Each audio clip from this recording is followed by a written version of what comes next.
Hey guys, it's Kevin again from MixCoach. This is another episode of the MixCoach Minute brought to you by MixCoach Member. If you've heard any of these videos, you know how important MixCoach Member is to me and how important it is to a lot of my members. I've had a lot of really good feedback on how much they've learned at MixCoach Member and being forced to mix different kinds of different styles of music and how much more well-rounded of an engineer they've become. So check out MixCoach Member whenever you get a chance. But today, the topic I want to talk about today is mixing in the worst-case scenario.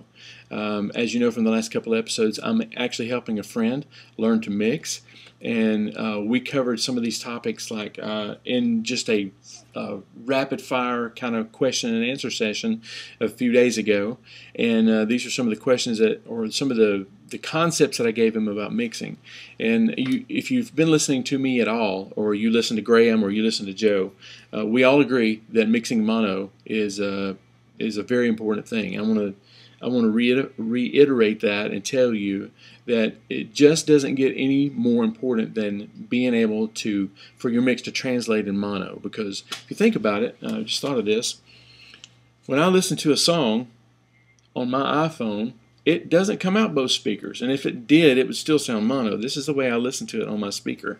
I literally stick that thing in my ear and listen to it.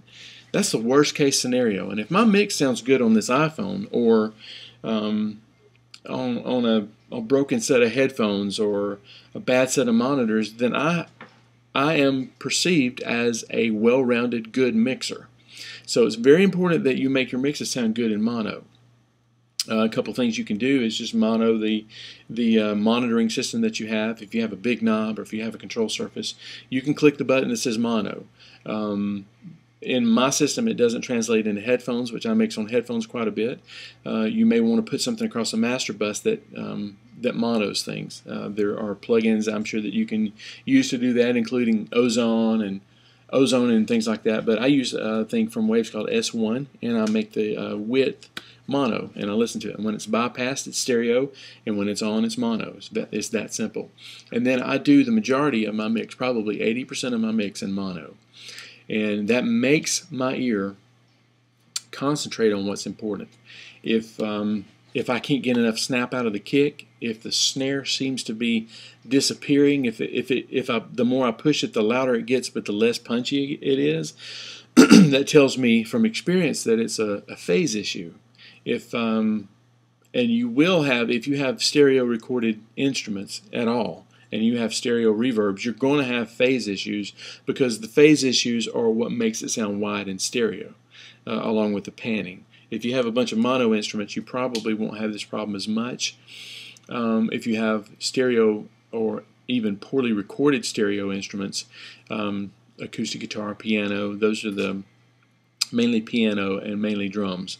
Those will be dead giveaways of something needs to be changed phase-wise, and you'll notice a huge difference. It's that one magic pill that you can take for your mix to make it better. Listen to it in mono and fix the issues that your ears are telling you that are there.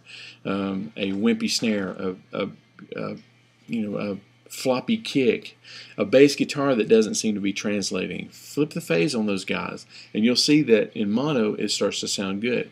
And then the icing on the cake is that when you finally go into stereo, you will be glad that you mixed in mono, because the mix is going to sound amazing. Not just because you're mixing it, but because you finally went from mono to stereo. And this is gratifying. This is hard work. Do the hard work, and your mix will sound better. So it's very important that you mix in mono.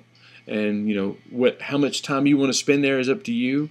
I spend quite a bit of time there because I'm that I want to work, and then get the payoff. And the payoff is when I finally listen to it in stereo.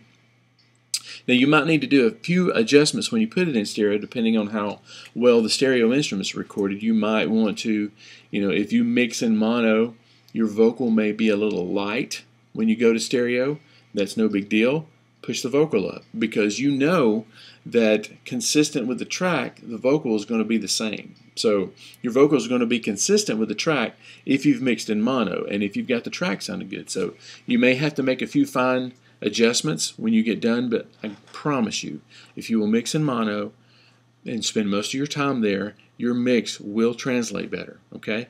This has been a Mix Coach Minute. I hope you're enjoying this video series I'm doing. Go and check out Mix Coach Member when you get a chance. If you want to be a really good mixer, come to Mix Coach Member, okay? Bye. See you tomorrow.